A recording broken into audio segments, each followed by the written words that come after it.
Bollywood actor Sushant Singh ராஜ்பூத்தோட மரணம் கொலை இல்ல தற்கொலை தான் சொல்லியிருக்காங்க சிபிஐ. கிரிக்கெட்டர் மகேந்திர சிங் தோனியோட பயோபிக்கான MS தோனி தி அன்டோல்ட் ஸ்டோரியில நடிச்சிருந்தவர் தான் சுஷாந்த் சிங் ராஜ்பூத்.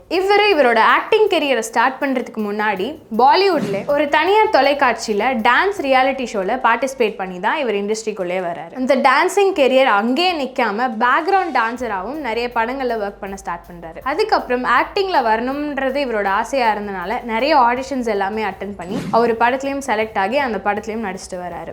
ஆனால் குறிப்பிட்ட ரெக்கக்னேஷன் எல்லாமே இருந்துட்டு வருது. அதுக்கப்புறம் தான் வந்து MS Dhoni the untold story அப்படின்னு சொல்லி மகேந்திர சிங் தோனியோட பயோபிக்கை நடிச்சு எல்லாராலையும் இப்படி ஒரு ஆக்டர் இருக்காரு அப்படின்னு சொல்லி அவரோட ஆக்டிங்னால ரெக்கக்னைஸ் பண்ண வச்சாரு சுஷாந்த் சிங் ராஜ்பூத். அதுக்கப்புறம் நிறைய படங்களையும் நடிச்சிட்டு வந்தார் சுஷாந்த் சிங். 2022 ஜூன் 14 பாந்திரால இருக்கக்கூடிய இவரோட அப்பார்ட்மெண்ட்ல சூசைட் பண்ணிக்கிட்டாரு அப்படின்ற செய்தி வந்து ரொம்பவே பரவ ஆரம்பிச்சு. கொஞ்ச நேரத்துல போலீஸ் எல்லாருமே போய் இன்வெஸ்டிகேட் பண்ணி ஆமா சுஷாந்த் சிங் சூசைட் பண்ணிக்கிட்டாரு அப்படின்னு சொன்னாங்க. அடுத்த நாளே அவரோட கேர்ள் ஃப்ரெண்டான ரியா சக்கரவர்த்தியும் அரெஸ்ட் பண்றாங்க.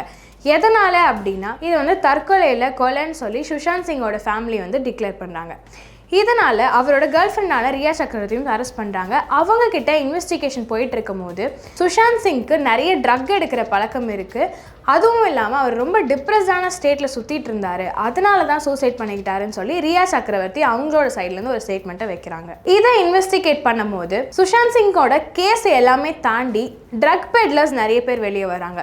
ஷாக்கிங்கான விஷயம் என்னவா இருந்துச்சு அப்படின்னா நிறைய பிரபலங்களோட பசங்க தான் வந்து ட்ரக் பெடல் பண்ணுறாங்க அப்படின்னு வந்து பேசப்பட்டுட்டே வந்துச்சு. ஷாருக் கானோட மகனும் தீபிகா படுகோன் இவங்கெல்லாம் வந்து தொடர்ந்து ட்ரக் எடுத்துட்டு வராங்க, அவங்கள எல்லாரையும் அரெஸ்ட் பண்ணணும் அப்படின்னு சொல்லிட்டு வந்தாங்க. இதனிடையில ஷாருக் கானோட மகனையும் வந்து அரெஸ்ட் பண்றாங்க ட்ரக் பெடல் பண்ணதுக்காக. தொடர்ந்து பாலிவுட் இண்டஸ்ட்ரியில நிறைய பேர் ட்ரக் எடுத்துட்டு வந்தாங்க அப்படின்னு சொல்லி ஒருத்தர் பேரும் வெளியே வர ஆரம்பிக்குது. இதெல்லாம் போயிட்டு இருந்த நிலையில ட்ரக் கேஸ் வந்து இன்னுமே நடந்துட்டு தான் இருக்கு. இதுல வந்து என்ன தீர்ப்பு அப்படின்றது வந்து இன்னுமே தெரிய வராம தான் இருக்கு. இது எல்லாமே போயிட்டு இருந்த நிலையில இப்போ சுஷாந்த் சிங்கோட மரணம் கொலை இல்ல தற்கொலை தான் சொல்லி 4 வருஷம் இன்வெஸ்டிகேஷனுக்கு அப்புறம் ரியா சக்கரவர்த்தி மேலேயும் எந்த ஒரு தப்பும் இல்லை, அவங்களுக்கும் சுஷாந்த் சிங்கோட மரணத்துக்கும் எந்த விதமான சம்பந்தமும் இல்லைன்னு சொல்லியிருக்கிறாங்க சிபிஐ.